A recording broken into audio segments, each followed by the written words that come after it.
forgotten who I am. Okay, shall we just start then? Jim Ballard's first novel was The Drowned World, which he published in 1963. I read it some time ago, and it's still stuck in my mind, the image of it, the basic image of a kind of waterlogged world, water-sodden prose.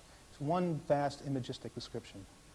And I think right about that time, critics began to have a problem with what he was doing. Was it science fiction? Was it science fantasy? Was it an imaginative fiction? Was it imagistic writing? Was it narrative writing? What was it? Well, critics need to know these things. I'm not quite sure why, but I think their job is to categorize. So for years, there's been a question as to what kind of writing he was doing. But in any case, he kept so far ahead of our attempts to categorize him that we had to keep inventing new categories. Later in the 60s, he wrote a number of, which we call them technological novels, about urban landscapes, about crashes, about high-rise buildings, about concrete islands, about the broken world of urban life.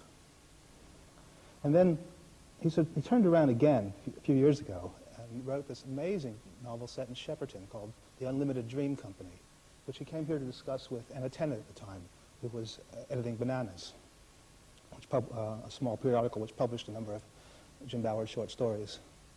I won't seek to describe The Unlimited Dream Company because I want to move on to the new novel, which is, for some reason, I'm not quite sure, getting more attention than anything he's written previously, perhaps because it's easy to categorize. It's as good as the other books, that's for sure. Maybe better, I don't know why. It's certainly as good. You could categorize it as a thinly veiled autobiographical novel of growing up. The hero of the book is a young man named Jim. What gives it its particular twist, I suppose, is that Jim Ballard spent the years between 12 and 15 in a Japanese concentration camp in the outskirts of Shanghai. And that's formed the subject matter for this book. For those of you who don't know yet, it's apparently destined to win the Booker Prize. In any case, Ladbrokes has given it the short odds, 6-4. Now, I'm just going to begin right now by asking Jim how he came to write Empire of the Sun.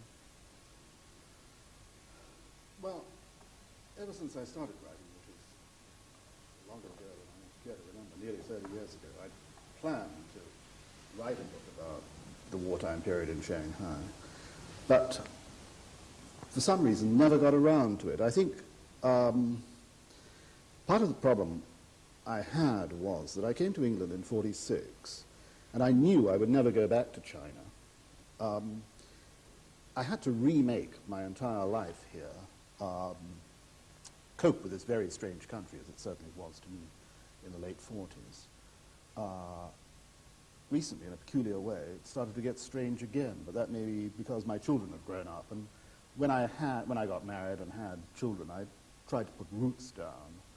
And now that they've grown up, possibly that's why, in fact, I was able to start writing the book about 3 years ago, because my children had entered adult life. But for whatever reason, I had to remake my life here, and it seemed unnecessarily confusing to try to recreate this city and a wartime period that had vanished forever, because almost nothing was known about the war in China. Shanghai and all the important cities of China vanished in 1949 when the communists arrived behind, vanished into total obscurity, from which it's only just begun to re-emerge. There seemed no point in using my wartime and childhood experiences directly, but I think what I was doing, of course, although I was writing something nominally called science fiction set in the future, I was really, in many ways, writing about the past, and that there are elements in all my novels. Yes, I think of my China background. Yes, that's what came through to me. I mean, having read some of your novels and then reading Empire of the Sun, it was as though I'd found the hidden springs of some of these Ballard-esque landscapes. There were the airplanes, there were the shattered cities, shattered people, the life led at extremity. Were you conscious of that when you were previously writing?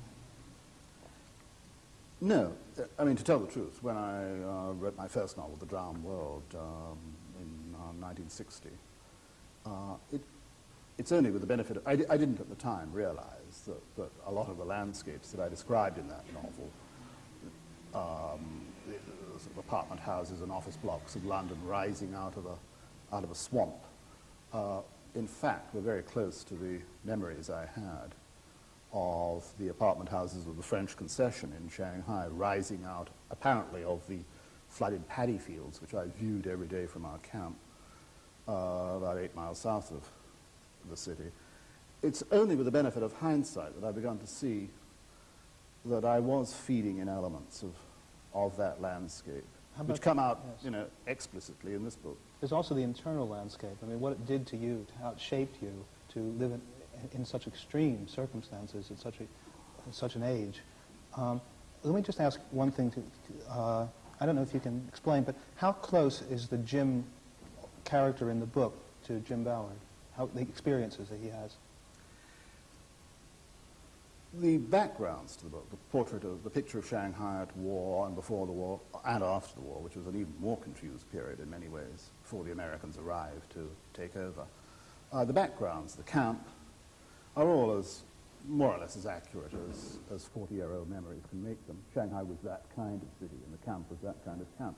But all the foreground adventures through which I mean, really my younger self, I mean, the picture I give of the 12, 13, 14-year-old hero is really myself at that age. All that is invented. I was in that camp, but I was with my parents. And, of course, that was a huge difference. And so that the bulk of the book, seen from the narrative point of view, is an invention. How about psychologically, the strain that he's under? Did you feel equivalently powerful strain, the sense of wishing to die at a certain point, the mortality? I think, no, I didn't, because I was with my parents, and although they, you know, as a teenage boy, I ran wild, really, in the camp with the other teenage boys, I had them there in the background, even though there was not much they could do, you know, to keep the teenage boys under control. But I wasn't faced with having to feed myself on quite that sort of day-by-day, hour-by-hour level that my young hero is.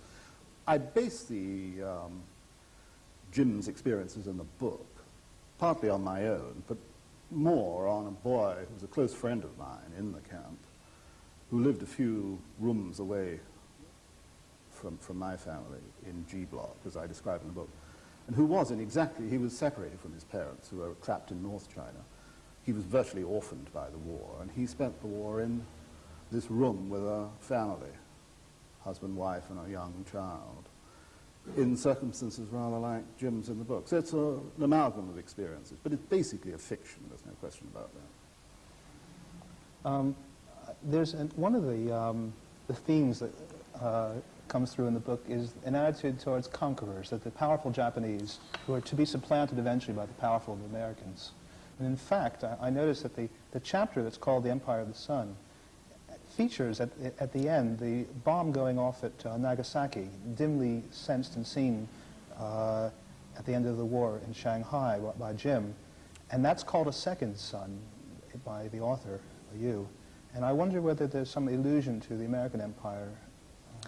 No, not to the American Empire specifically, but rather to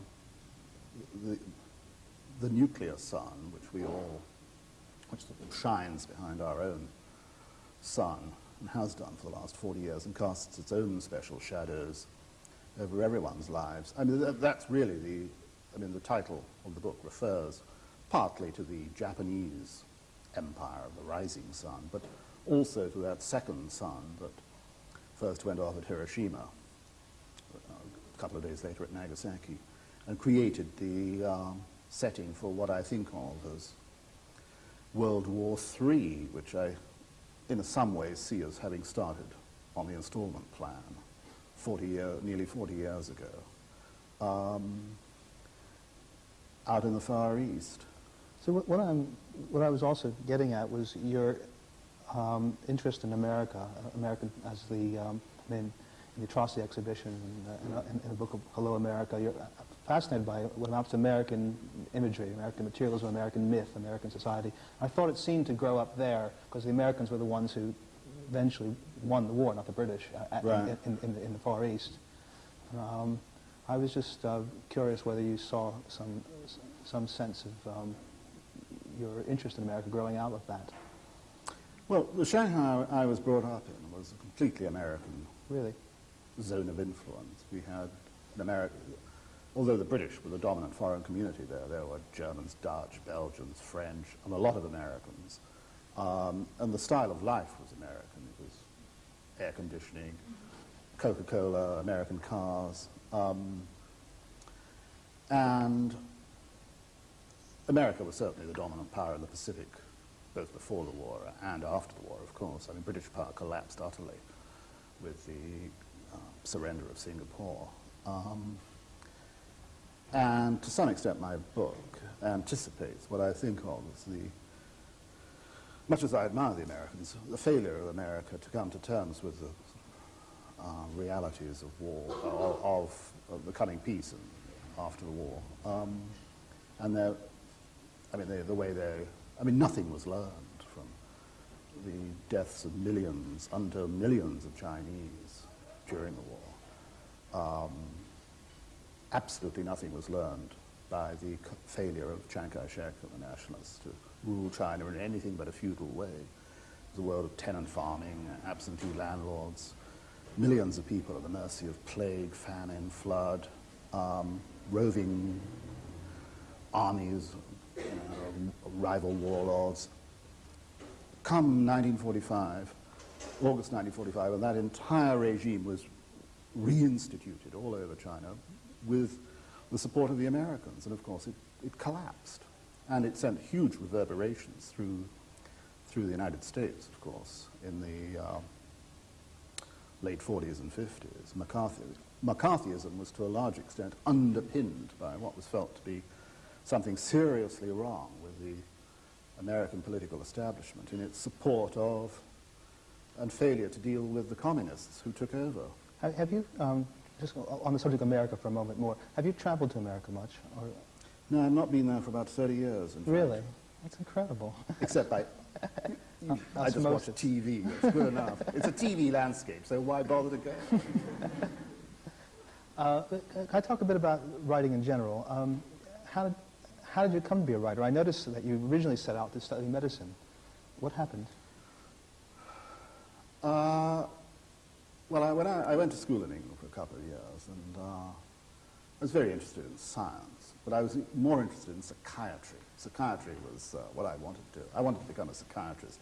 I think it was a case of physician, heal thyself. I was the patient that I wanted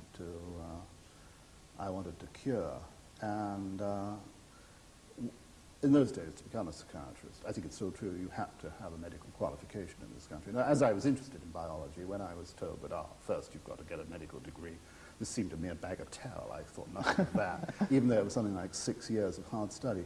And I realized after I'd done a couple of years, which was the preclinical phase, that I felt the pressure to become a writer, that I would not be able to do the two together. Many novelists have been doctors or have studied medicine, but very few have done the two together. Very few have pursued both careers. Very few have pursued both careers, and very few, I don't think Somerset Maugham, for example, wrote anything while he was a medical student, because the pressure is so great, one's exhausted all the time, either drunk or exhausted, and it's impossible to write. And I knew that, England was a strange place, and my attitude towards England then was the attitude of anybody who visits a strange country full of sort of peculiar people with voices you can't understand half the time, and this complex class system of thousands. I mean, probably what you feel, Matt, coming to England, you felt coming to England for the first time, and was rather ruthless about deciding, I mean, it's like going to Benidorm or somewhere. I mean, if you don't like fish and chips in Benidorm, in one fake Wimpy's, pub, you go to the next one, let's say. I was ruthless in the same way, and I suddenly decided that I'd had enough of medicine. I'd taken all from it, but all I needed, which was the anatomy, the physiology, the path. And these were the sort of, they offered a very ready system of metaphors for me, which clinical medicine, oddly enough, wouldn't have done. What happened to the notion of curing yourself? I noticed the other day in the... I suddenly realized that was my biggest asset. Don't touch that wonderful subject. That was my big resource. Yes, I noticed in the Guardian the other day. It's like sort of North Sea oil. Use it sparingly. Someone's done a survey. It's going to last you all your whole career. Yeah. Someone's done a survey of English authors and discovered that they're 40 times more likely than the average person to be nuts.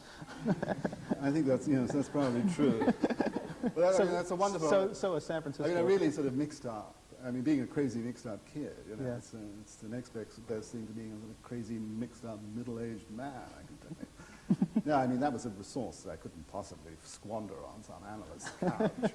And, I mean, it powered all my fiction, because I'm an obsessive writer, and I write out of obsessions that I sort of, fan to life, like some, little bits of charcoal in a stove. Yeah, I grew out of it. I think I'd come to terms with England after about 5 years. And once I began to write, of course, I was feeding any sort of ambiguities I felt about myself and uncertainties into my first short stories. And did you have models as writers? And you still have them? there are many writers I admire enormously. I mean, I admire and did before I started writing, of course, Graham Greene very much, because he got out of the English hothouse.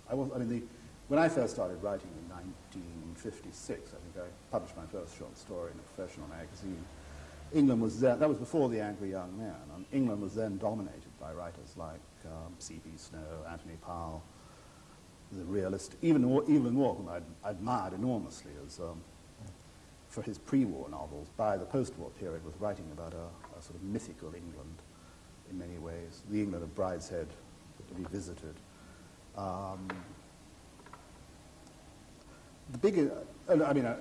Present day, of course, I admire William Burroughs, above all others. But the big inspiration for me as a writer wasn't really writing at all, but the surrealist painters. They were completely, in this country, completely ignored, disliked actively. No serious art critic would even deign to review an exhibition of paintings by Magritte or Max Ernst or Dali. I'm talking about the late 40s and 50s. In fact, if you wanted to look at a reproduction of it, you stood more chance if you wanted to see a reproduction of a new Dali painting by buying the Daily Mirror, because there you would actually see a reproduction for sensational reasons. But I felt anyway that this was an important school, one of the greatest imaginative enterprises of the 20th century, and the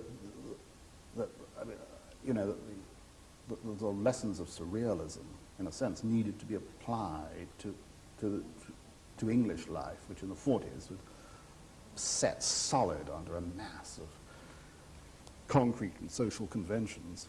How's it done?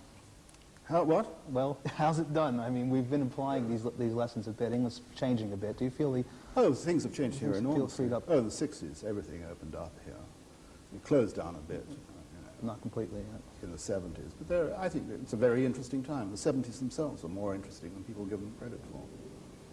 I think I'm going to turn this over to the audience for a little while. I'm sure you want to ask questions. So if you just raise your hands, I'll call on you, okay? You talked about the Third World War and the installment plan originating 40 years ago in the Far East. I mean, do you still feel that the balance of power in the Far East is an important factor? Yes, I do. The Far and Middle East. I mean, I would guess that if there's going to be a Third World War, it won't start in Europe. Without going into that, I think things have stabilized here. I mean, two gigantic nuclear locomotives are locked bumper to bumper here. And, I mean, the rails sort of scream and groan under their weight, but no movement is going to be made. But in the Far East and the Near East in particular, I mean, those are huge areas of potential change. I mean, the liberalization of China, for example, which began only 2 or 3 years ago, I think will lead on apace. And the Chinese are enormously industrious and a very intelligent and a very superior people with a total contempt for the rest of humanity. There's no doubt about that. I mean, just go into your local Chinese restaurant and you'll see, if you watch with educated eyes, when I think I can see a transformation of China equivalent to the transformation of Japan in industrial terms since the Second World War. When that happens, I mean, that in itself is going to create problems. A powerful image, almost at the very end of the book, of some drunken British and American sailors pissing down the staircase, and the Chinese who are at the base of the staircase watching them just move away a little bit and let the piss go by. And I think you make a comment about they're storing up revenge. Yeah, I mean, I was there at the time. I vividly remember that. Well, I don't think they're storing up revenge. I think, I mean, the Chinese have made 1 or 2 excursions into India, I think about 15 years ago, into Vietnam, into Korea, but they weren't ready to really change things substantially there.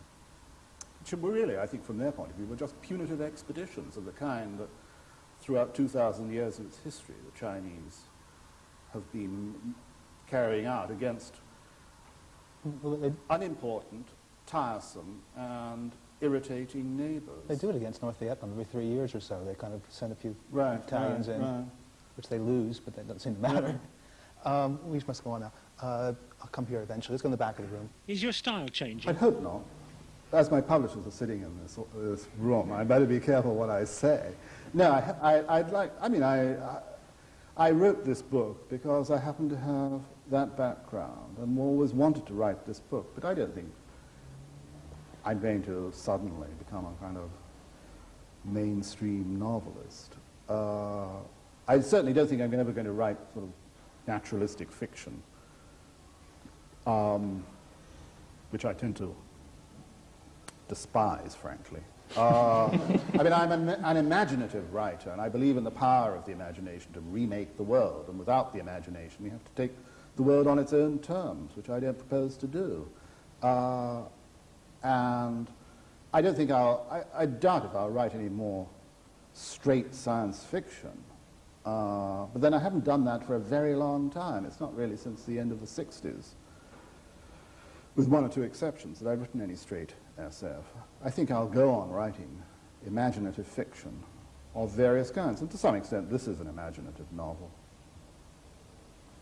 I think it's true. I don't think a straight naturalistic novel would have written it this way. It's between the lines now instead of on top of them. Yes? In the Atrocity exhibition, you headed towards a more episodic style.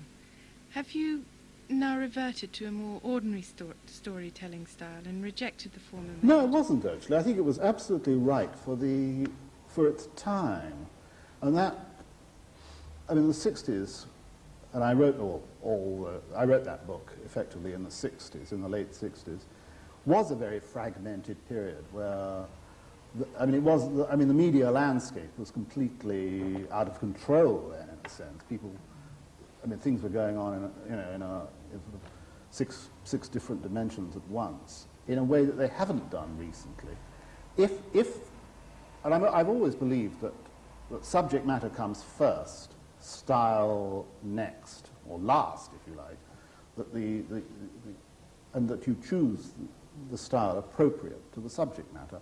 Now, the subject matter of the Atrocity exhibition, which was that hot mix of overlays that made up the 60s, bits and pieces of the space program, the youth scene, the pop explosion, the psychedelia, and so on and so forth, the 60s existed primarily as a kind of media event. I've said before that we were all living inside an enormous novel. And I think the technique I used was fitted the times, which somehow the 70s seemed so dull that one needed a different approach. But if the times, if we move back into something like the 60s again, yeah, that would be the right technique. Any more questions on that kind of about styles and categorization? All right, let's move on. And like William Burroughs, whom you admire, I believe you lead, like Magritte, a rather conventional and respectable life. Does this fuel your work? Greatest compliment that's ever been paid to me, to call me respectable. Yeah.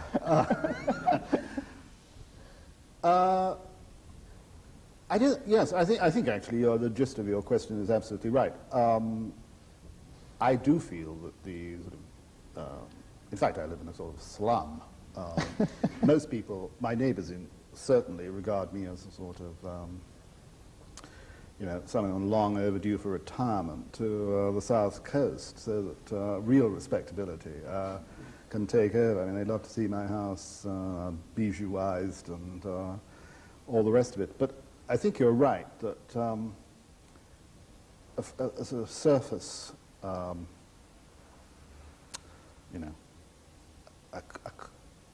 wouldn't call it respectability.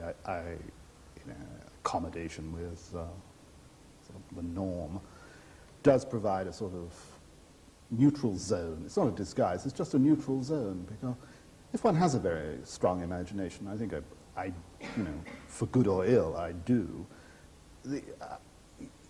one doesn't need to parade it in, an extravagant, people, extravagant clothing, lifestyles and all the rest of it. People, particularly Crash, my novel about sort of sex and the motor car and so forth, which was published about 10 years ago, was a big hit in France, and the French would come over expecting, as I've said, a sort of miasma of child molesting and drug abuse. Dressed in leather, living in a They found this very bourgeois little semi-detached house, and a big golden retriever who wanted to sort of lick their faces, and 3 happy children and their friends, and a big fat tabby cat. They thought they'd come to the wrong place. I remember some years ago, some Japanese who were editing a very sort of high-gloss magazine in Japan came to see me. They came straight from London Airport, and in this big airport limo, and they actually were sitting, these 3 Japanese, in the limousine outside my house, and they sent the chauffeur to make sure it was me. And he came back and said, yes, this is G Ballard. They still didn't believe it. But I think if one's got a very strong imagination, it's not necessary to, there can be an absolute break between what you write. It reminds me of a question that I always wanted to ask you, and that was, what kind of reaction did you get in Shepperton from the Unlimited Dream Company, in which, for the audience's sake, I think all of Shepperton is sexually raised? Well, I think people in Shepperton actually think they're pretty sexy already. What to everybody else was the work of the imagination. I mean, they were flattered to think that it was a realistic novel. They all work in the studios in a London airport, and, British, not British Airways, Weybridge, the British Aircraft Corporation. And they all run little boutiques and franchises, they're all high as kites already. No, I've never had any complaint. Obviously people, as they're warming up, are very curious to know about the real you. And you've spoken about trains of people arriving from all sorts of different backgrounds. I wonder what you expect that your audience is finding in your work. You mentioned 2 authors who are influences from totally different spectrums. I was only introduced to your work because I had flu 10 years ago, and the only book in the house was The Drowned World, and I was feverish. I couldn't figure out whether I was dreaming or not, or whether I was actually reading your book, and I've been hooked ever since. But I wonder what your relationship with your audience is, and if it is a fair question, I'm sure it's a difficult question, I wonder what you think your audience finds in your work. Did you all hear that? Okay. it's a very difficult question for any writer, in fact, to answer, because unlike playwrights, composers, sculptors and painters who can go to first nights and gallery openings and the like, the writer never sees his audience. I mean, I have never in my life seen anybody reading one of my books. I mean, nor most writers for that matter. I don't give readings at poetry meetings and the like. So I mean, the whole thing is sort of a vast illusion. I mean, it's amazing that anything happens at all. It's a very peculiar sort of existence to lead. As for what audience, I mean, I don't know my audience. I mean, I can only guess at it from the sort of response to, for example, even though I'm now nearly 54 years old, I mean, I can tell from the letters I get that a lot of very young people, some teenagers, a lot of teenagers write to me. Science fiction, I mean, it's largely because, of course, I've got one foot up on the running board of SF, but a lot of, I mean, teenagers do read SF, and of course I benefit from that. But I can only guess that, I mean, I think the reading of imaginative fiction, which is not popular on the whole, is a very solitary business. It's an extreme fiction made out of extreme metaphors. And I think only people with that taste for extreme solutions are going to be drawn to imaginative fiction. Let's face it, if Gulliver's Travels or Alice in Wonderland were published for the first time now, they would meet with rather a mixed response. Imaginative fiction is not popular as a whole, I don't think. I've got a great sort of built-in hostility towards the realistic social novel because it does tend to accept society as it finds it.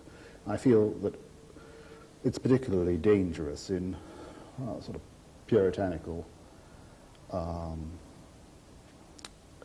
Northern European countries like this one, where there's a sort of polite distaste for going too far. For going too far, I mean going anywhere at all, practically. And the sort of radical assault on the, I mean, I've devoted my whole career, for what it's worth, to sort of undermining the bourgeois certainties wherever I can. And, I mean, the bourgeois novel is target number one on my list.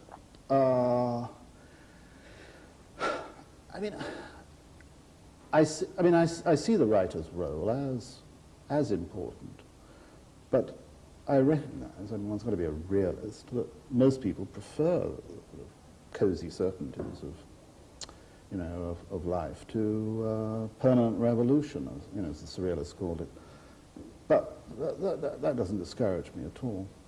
I feel that where you're dealing with a very fossilized social system, as you are in this country, with a class system, for example, that is strangling the life out of this country and has done for many, many years, a fiction that is based on the observation of minute social nuance, it tends to express that inevitably within a naturalistic mode, is going to play into the worst hands of its own subject matter.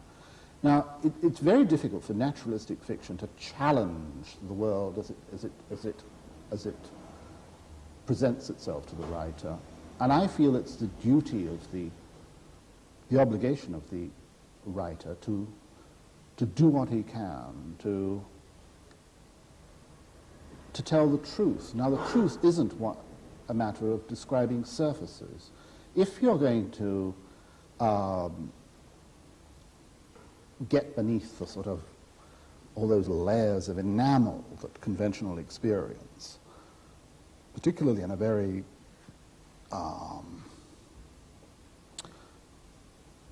a very closed society like Britain's, you've got to adopt a radical strategy. How do you go about writing? I always do a synopsis, even if I'm writing a short story of a page, in the case of the Unlimited Dream Company, the synopsis was about 80,000 words long. In fact, when I was writing the novel, I was cutting down the synopsis, which was a peculiar way to go about it. And I don't mean a rough first draft, I mean it was a genuine synopsis, in that it was all in, the dialogue was all in reported speech, and it was just as quick, scribbled recollection, like the recollection of a huge dream. I always do a synopsis, because I believe in the story is all important, and unless the short story works, at least on the anecdotal level, unless you can grip the reader dramatically, as it were. I mean, I believe that emotion, the emotional charge that a fiction carries, must be earned by the setting up of the machinery of story. This is why I don't like poetry at all, because it seems to rely on some peculiar alchemy of words, and that the emotions that poets can summon up, or appear to summon up, in just a mixing of a few phrases or a few words, to the prose writer, of course, require the creation of a complete dramatic machine, the story.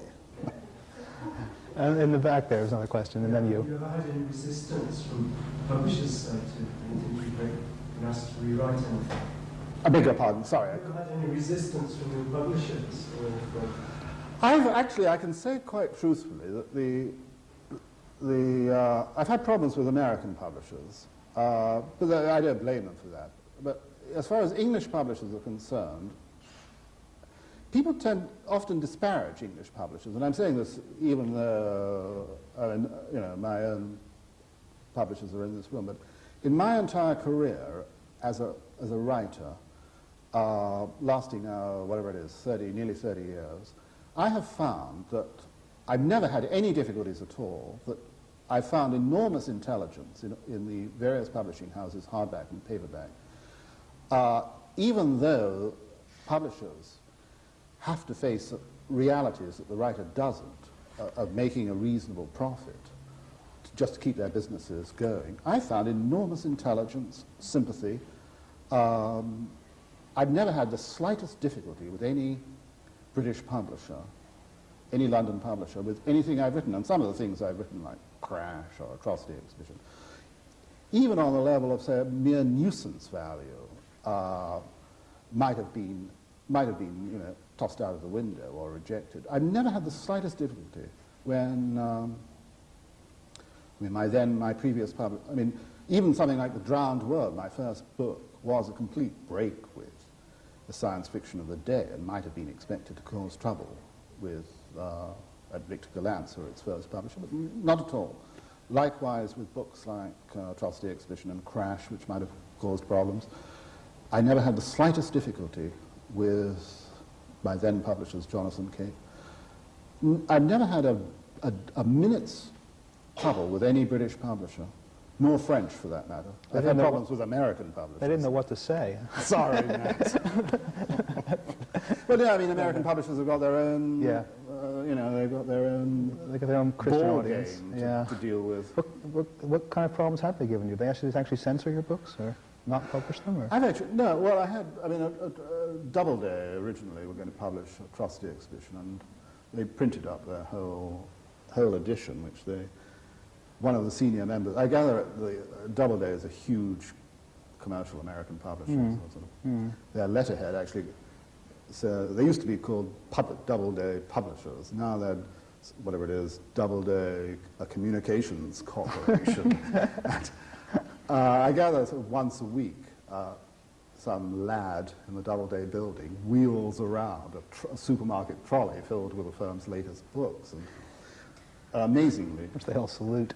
Yeah, amazingly, one of the directors of the Doubleday firm actually read to pick the Atrocity Exhibition out of the trolley, and actually read a bit of it and the entire edition was pulped. He may have been a Reaganite supporter. I think one of the that's what I chapters think. is That's called possible. something like "How to Fuck Ronald Reagan." That's or right. something. I think there are only 2 copies of that book in existence. One which had been mailed to me by the editor, and the other which the editor happened to have in his possession at the time while he was out to lunch. When he came back from lunch, he found that the entire edition had just been wiped. There were those 2 copies, which I gather, I saw some American specialist bookseller is offering something like $1,000 per copy, which was roughly the advance I got for the entire book. Have you sold films? I've been very lucky. It's helped to keep me going. That almost all my novels, and quite a few of my short stories have been optioned and rights bought in some cases by people I should have then have had more sense to sell them to, like David Frost. But sadly, not a single frame of celluloid has ever been exposed to daylight. But I'm hoping there is some sort of film deal under discussion at present. But Have you ever I'm not wanted- really that concerned Have you about ever it. wanted to work in film yourself originally, write a scenario or something? I did actually have a hand in a film, a Hammer film called When Dinosaurs Ruled the Earth. I'm very proud. I got a screen credit, my only screen credit. I'm very proud that my only screen credit is for what, on any reckoning, must be the worst film ever made. Thank you very much. It's a pleasure. Thank you.